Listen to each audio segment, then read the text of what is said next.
Good afternoon, and welcome to the Kentucky Gear Up Alliance. My name is Yvonne Lovell, and I'm the Executive Director for the State Gear Up program. And this afternoon, although it doesn't quite look it, but I'm told that we're somewhere numbering in the 300s, and I am so delighted that you're here. We're especially honored this afternoon to be joined by our distinguished Lieutenant Governor Jerry Abramson, who will be a part of our panel discussion this afternoon. Welcome, Lieutenant Governor. Let me start by telling you a little bit about the theme for this year's institute, which, by the way, is Collaborating for College Readiness and Success. And I just want to take a minute to tell you how we got here. For the past 6 years, the Gear Up professionals in Kentucky have enjoyed a relationship that has grown from a random phone call to a colleague with some touchy issue, especially those with our program officer in Washington, to one in which it's a full collaboration that has resulted in this annual event called the Institute for College-Going Culture. And for the last 6 years, we have planned together and we have convened this institute. And as we were approaching the end of the Gear Up programs as we know them, we acknowledged that there was much value to this association. And so as we began to prepare our new grants, we determined that we were going to plan thoughtfully together as a group, and that we would intentionally craft a plan to continue this collaborative work. So we intended that whether or not there were grant resources to help us do this, that the association amongst this group would continue. Call it sustainability. What has happened is that this group of professionals has been reduced to some extent by virtue of the number of programs, Gear Up programs, that are currently in the state. But the group of professionals have remained the same, if not expanded. And so as we reflected on that, moving into this new year, we have expanded the group to include other programs. And in a few minutes, I will help you understand who some of those are.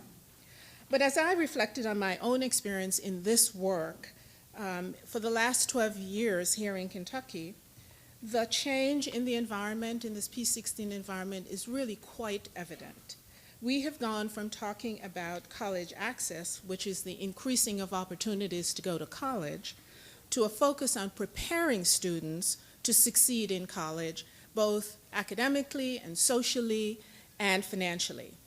But perhaps the most significant change has come as a result of the passing of Senate Bill 1. And most of you in the room probably are aware that the passage of that piece of legislation was perhaps the first in the nation. And it has laid the groundwork and provided an effective framework in Kentucky for college readiness, including the work of those of us who are engaged in outreach. Now, the collaboration between post-secondary and secondary educators have always existed in Kentucky. But today, the impetus for such partnership is much greater. Partnerships have in the past and will continue to be significant to the improvements in education. Today, however, partnerships must work in tandem with the unified mission of Senate Bill 1. The work is not done, but we have now a clear, consistent, and shared vision that every Kentucky student be prepared for college and success, and career success. And again, today's institute is an example of this new collaboration. And so it's within this context that our objectives for this institute has focused on laying the groundwork for effective collaboration and practice. And at this point, I want to point you to the planning committee that has been listed in the inside of your program, so that you have a live example of collaborating for such an event. The objectives of this institute are to provide a broad context for college access and readiness, to clarify the role and specific expectations, specific actions of educators and college access professionals in promoting a college-going culture, and to navigate new pathways for P16 collaboration and partnerships. Over the next day, this institute will offer glimpses of college access and college readiness research to help guide schools toward developing the policies and practices that are intentionally established and preserved in their environment. We have designed the program to inspire dialogue at two levels. First, conversations today will focus on how state and national readiness issues may be reflected in local school policies, while tomorrow the program takes a look at multiple applications of strategies that promote college readiness. So without continuing much of this preamble, let me share with you who's in the room. There are today 116 college access professionals that are representing 24 different programs. There are 75 leaders and staff members, school leaders and staff members representing 30 different school districts, 65 faculty and staff representing all of the public universities, 7 independent institutions, and 6 community colleges. There are also other educational organizations in the room today. The Kentucky Higher Education Assistance Authority, the Kentucky Department of Education, the Kentucky Adult Education, ACT, Princeton Review, the Collaborative for Teaching and Learning, the National Family Engagement Alliance, the Kentucky Educational Development Corporation, and a number of folks who showed up today. With such a diverse audience, I can promise you that the perspectives are going to be diverse, the opinions are going to be many, and the conversations are going to be enormously rich. So I hope that the dialogue that results and the people with whom you engage over the next day will spark some new ideas for you and lay the groundwork for new partnerships and collaboration that benefit Kentucky students. We each have an impact on students and their families in very different ways and at very different times in the student's educational journey. Yet we have the same shared goal to ensure that students are prepared for success in college or in a high-performance career. You are key to this equation, and those of us who are college access professionals, we act as bridge between high school and college for students. We advise them of their options and prepare them for the road ahead. We advocate for students who may not otherwise have a voice. And while each program is different, and sometimes multiple programs can be found within the same building, we are, as a community of educators, must ask ourselves the following: how are we working together to truly promote a college-going culture in our schools? Are we sharing and leveraging resources across programs and sectors? Are we integrating with our schools and district efforts and the infrastructure to ensure sustainability? Are we partnering effectively with our communities to broaden the impact of our programs? Those are some of the questions we'll be considering today and tomorrow. But at this time, I'd like to introduce Dr. Erin Thompson, who will introduce our first panel. Dr. Thompson came to the Council on Post-Secondary Education from Eastern Kentucky University in 2009 to serve as Interim Vice President for Academic Affairs, before being named the Council's Senior Vice President for Academic Affairs. Dr. Thompson holds a doctorate in sociology in areas of organizational behavior, race, and gender relations. At EKU, he was professor of sociology and previously served as the executive director of the Student Success Institute, associate vice president of academic affairs and university programs, and Associate Vice President of Enrollment Management. Dr. Thompson has conducted research, he has taught, and he's consulted in areas of educational attainment, assessment, social statistics,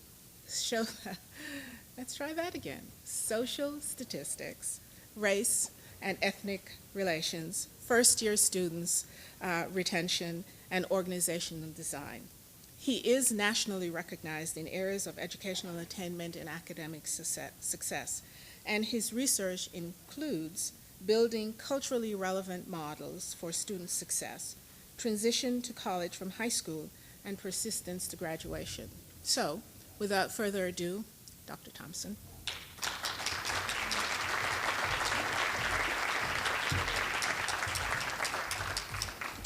Good afternoon.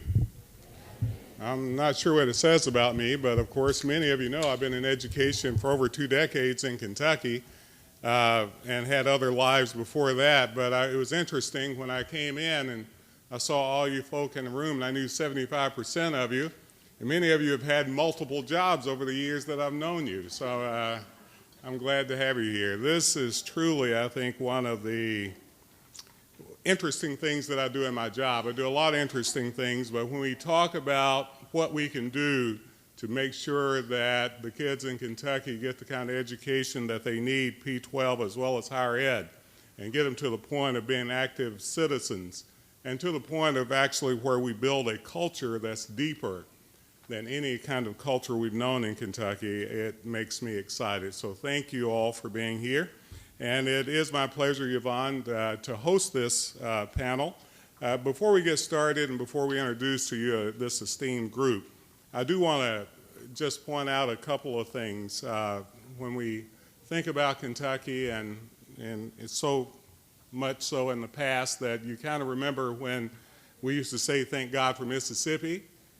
You know, just to let you know, now we can say thank God to about 15 or 20 or 30 other states ahead of us. Kentucky has come a long way, you know. And some of the folk you'll meet during this conference, and especially on this first panel, had a lot to do with that. And obviously, you had a lot to do with that. Let me talk a little bit about college readiness before we get these folks up here. You know, college readiness in Kentucky, and some of you know this already, the Council on Post-Secondary Education every 5 years, we're charged with coming up with a strategic agenda, a strategic plan for the state in higher education. And this plan we came up with, our plan in the that was initiated last year, is called Stronger by Degrees. And it's 4 pieces to that plan, and Bob King may talk a little bit about that, but I'll just tell you the first block in this agenda focuses on college readiness. And I don't know how we talk about what we do in college unless we talk about what we do with P-12 as we develop the agenda to help our kids get where we're going to go. And so our first part of our strategic agenda focuses on that, what we can do with P-12 in order to do what I argued earlier that kind of got us to this growth process. College readiness in Kentucky, for an example, some of you know the data, you've worked with it, you've looked at it. But what we do know is that in order for us to develop the future of Kentucky, we have to look at what we can do for our underprepared students, underrepresented students, and so on. We have to look at closing the gap, not just between populations, but how we set the bar high and get to the point of where that gap is closed for all of our students. So our first objective focuses on interventions for underprepared students prior to post-secondary education. And in a few minutes, you'll hear a little bit more about that in great detail. Another part of that is strengthening the college-going culture in Kentucky. And to help us out with that agenda, we had something called the Senate Bill 1 that was passed in 2009 that basically charged the Council on Post-Secondary Education, the Kentucky Department of Education, and the Educational Professional Standards Board with coming up with a framework, if you will, to not only move toward getting us to a place where we're working in a very symbiotic way, in a holistic way, to stop the blaming of the other, but to a point of where we're producing literally a more educated population group that will be coming to college. And then once we get them, how we can get them through the system. And you know that what you do, no matter if you're coming from a community-based organization or any of the P20 systems, that what we do is a grassroots, down in the weeds, hand-holding, parent talking to, student holding, sometimes their head when they're crying, place to where we get them to a point of understanding that they can do it. And many of these are our most vulnerable students.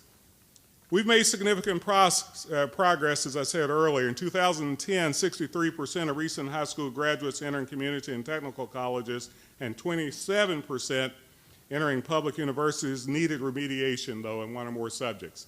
That's better than what it used to be, but it's not an acceptable number. We have to do a better job in that area. Additionally, 90% of our GED graduates were not ready for placement in a credit-bearing course. Obviously, this affects the students too. We know that the greater likelihood that they are coming in with a remedial need, the less likelihood that they will graduate. And we know that the more remedial needs that they have, less likely they will go to college. Students who are not academically or financially prepared for college face greater obstacles. You know that. And in a few minutes, our Lieutenant Governor will even talk about the importance of making sure that they are, with some of the things they can accomplish that will help cut down those obstacles, those barriers. So Senate Bill 1 charged us with this. What does it mean to be college ready? What does it mean to kind of reframe the K-12 and post-secondary roles to help that to move along? The role of college access and readiness programs like Gear Up and Upward Bound and other TRIO programs are specifically designed to help us focus on that. It's not just a federally funded program that has a tangential place over here and a dotted line. It's a core element of what we do and how we do it. So today's panelists will focus on some of those items that I just got through mentioning. And with that in mind, I want to make sure that we save enough time for them. So let me introduce to you our distinguished panelists. Lieutenant Governor Jay Abramson. I actually met him a long time ago, but had a chance to get to know him a little bit yesterday, and I kind of like it. He's all right. He was elected Kentucky's Lieutenant Governor in November 2011. Before running for statewide office, Governor Abramson was the longest-serving mayor in the city of Louisville's history, having won election to 5 terms, 2 of them during the merged city and county governments. Throughout his 21 years as mayor, Abramson oversaw a dramatic transformation of Louisville and was known for creating public-private partnerships to further policy goals.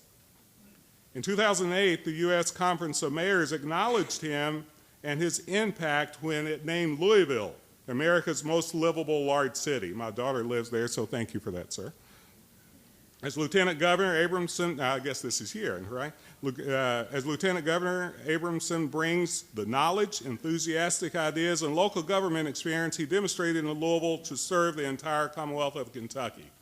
Whether it's working with the private sector to create more jobs or ensuring educational opportunities are available for every citizen, he supports Governor Steve Beshear's mission to make Kentucky the best state in the nation. And as a Kentuckian, that actually gave me chills when I just said that. He currently chairs the Governor's Blue Ribbon Commission on Tax Reform, a lifelong Kentuckian. He received his BS in Business Economics from Indiana University, I guess that's okay, and a law degree from Georgetown University in Washington, D.C. He served in the U.S. Army from 1969 to 71 and then went on to serve 2 terms on Louisville's Board of Aldermen. In addition, he served in state government as general counsel to Kentucky Governor John Y. Brown, Jr. from 1979 to 1981. Welcome to the stage.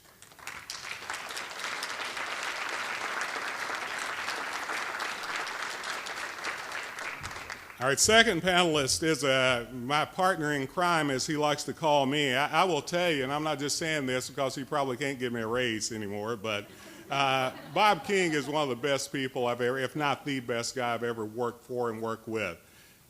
He's got class at a particular level, so if you get a chance to know him, you will really enjoy him. What he's helping us do with higher education in Kentucky, I think is unmatched of any other time, at least in my history of higher education in Kentucky. Bob King became the 3rd president of the Council on Post-Secondary Education in January 2009. He is a former chancellor of the State University of New York, one of the largest comprehensive systems of universities, colleges, and community colleges in the world. More recently, he served as president and CEO of the Arizona Community Foundation, a statewide charitable foundation with a strong focus on education, economic development, and scientific research. Bob is very active in community service and has volunteered and served on numerous boards and organizations. He has served for 9 years on the White House Commission of Presidential Scholars, the Education Committee of the U.S. National Commission on United Nations Education, Scientific, and Cultural Organization, UNESCO, and advisor to the Middle State Commission of Higher Education regarding reauthorization of Higher Education Act in Congress, the board of directors of the National Soccer Hall of Fame. By the way, he doesn't have it here, but he's an avid baseball player, and he's pretty good, I heard. And boards of trustees at A.T. Still University, a specialized university dedicated to training professionals for healthcare professions in Kirksville, Missouri, and Mesa, Arizona, and Prescott College, located in Prescott, Arizona. We'd like to welcome President Robert L. King to the stage.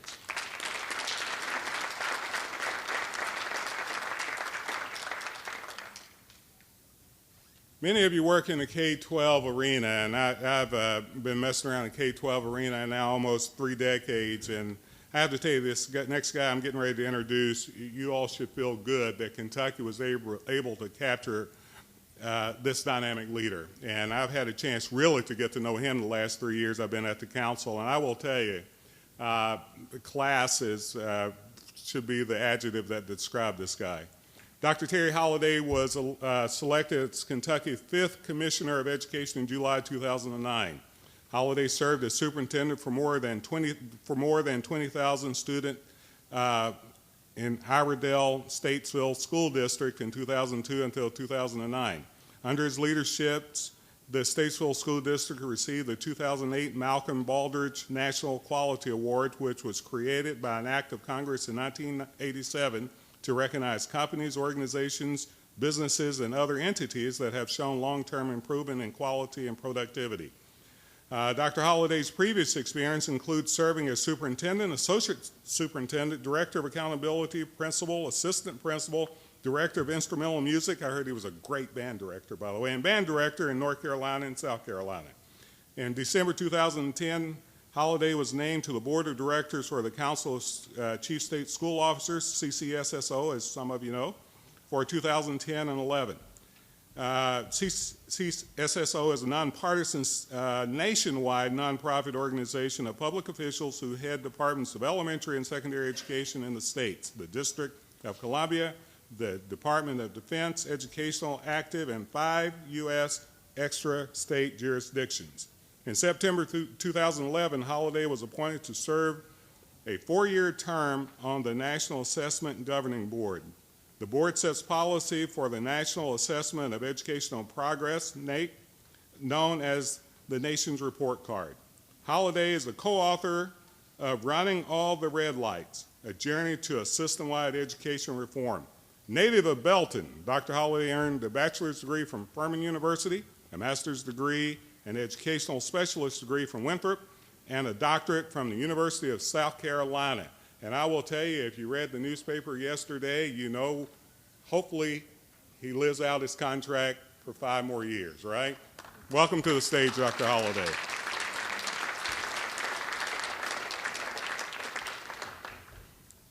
Thank you, panelists. What I'd like for you to do, and I'm going to start, because he told me I had to start with him because he was my boss. No, I'm joking. Dr. King, I would like for you to give us a brief overview of how you see higher education in Kentucky playing a significant role to help our students be college ready. I'm going to take some liberty and not quite answer it yet, but I thought, having talked with Yvonne and her staff earlier in the week, that I would use this time briefly to start with maybe a global perspective on why our young people should be seeking some sort of post-secondary education. You know, it wasn't that long ago that it was easy for somebody to say, I can drop out of high school and go get a job in a factory. or go get a job on a farm. Not so today. If you've been to any of our modern and being modernized factories across the state, you know how complex these facilities are, and the tools of manufacturing require both reading and mathematical skills never previously required of people working in those industries. But whether it's a 4-year bachelor's degree, a 2-year associate degree, or the array of certificates, these are going to become the currency of the realm for people to get a decent job in the future, and the future, frankly, is now. I wanted to share with you kind of 2 quick stories and a set of conclusions that I've drawn from those stories. The first is there's a new book out that I would commend you to read. It's a pretty quick read. It's called The Coming Job Wars. It's written by the chief executive of the Gallup Corporation, and in it he describes the fact that the Gallup company decided about 7 or 8 years ago that they were going to attempt to survey public opinion in every country on the globe. And it took them this period of time both to develop the survey instrument and make sure that it was sensitive to language and cultural differences and all that stuff, but they finally were able to do it. And the most important thing that they wanted to know is, what did people want most in each country? And the answer was remarkably similar, according to the author of this book, that what most people want in literally every country is a job that consumes 30 hours a week and by implication pays sufficient income to support a family and not need a second job. Okay? Here's the other thing they looked at. There are currently, by their estimate, 3 billion people who desire that.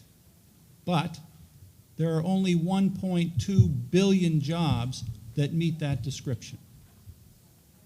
Now, over time, the hope is that we'll be able to increase the number of jobs that meet that description, but the notion of tripling that number, which is about what it would take, 1.2 billion jobs, to meet the demands of currently 3 billion people, but that number is growing as well. Between now and whenever that equilibrium occurs, the competition for those jobs will be fierce. Here's the story.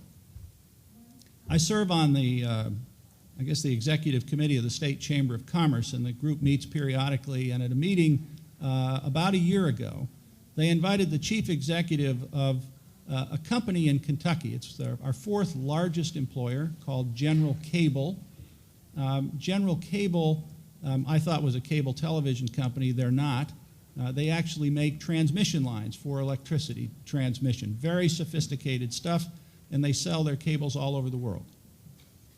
The chief executive shared with us that they made a decision in their company that they would open up manufacturing sites, in addition to the one that they have here in Kentucky, which is somewhere south of Lexington, if I remember correctly. But they would only build these facilities in other countries if they could be assured that the employees that they could hire in those countries could meet the standards that they set here in the United States, both for productivity and quality. They now have 6 facilities in what I think any of us 10 or 15 years ago would have thought of as third world countries. And they are getting the same productivity and the same quality of work, but as I suspect you can imagine, at a much lower price, because wages in most of the rest of the world are not equivalent to ours. So the combination of these 2 things, the story from the CEO and the Gallup survey work, causes me to believe that we are, in starkest terms, looking at 3 choices. One is to continue on the course that we're on. I'm talking about the United States as a whole. And that is, as you know, while we're making some strides at improving educational outcomes, we're not making the strides more quickly enough or at large enough scale. That's why what you do is so important, is to help overcome that. But at our current pace, we have gone from being the most highly educated population in the world now to 10th or 12th most highly educated. And our numbers are not going up, they're going down. So one is to stay on our current course. The second is to compete for those jobs, but compete on price. In other words, same productivity, same quality, but we'll agree to work for less money to compete on price for the people in those other countries. The problem with that choice is it means we have to accept a lower standard of living, lower per capita income, and all of the things that are connected to that. I don't find that choice to be terribly attractive. The third choice, which I think is the best, is to regain our preeminence in educational attainment, to build a workforce that will continue to be the most innovative, the most productive, the best problem solvers of any on the planet. But we can't do that unless we make the commitment that the work you do in part represents.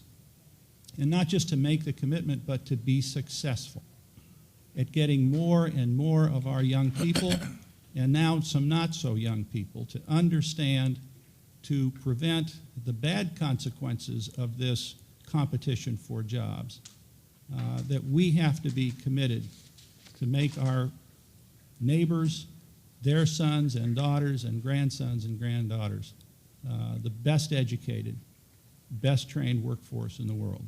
So as a background to all of this, I'll stop there, and that to me is the why we're doing this, and then we'll get around to the how and what in a little bit. Thank you.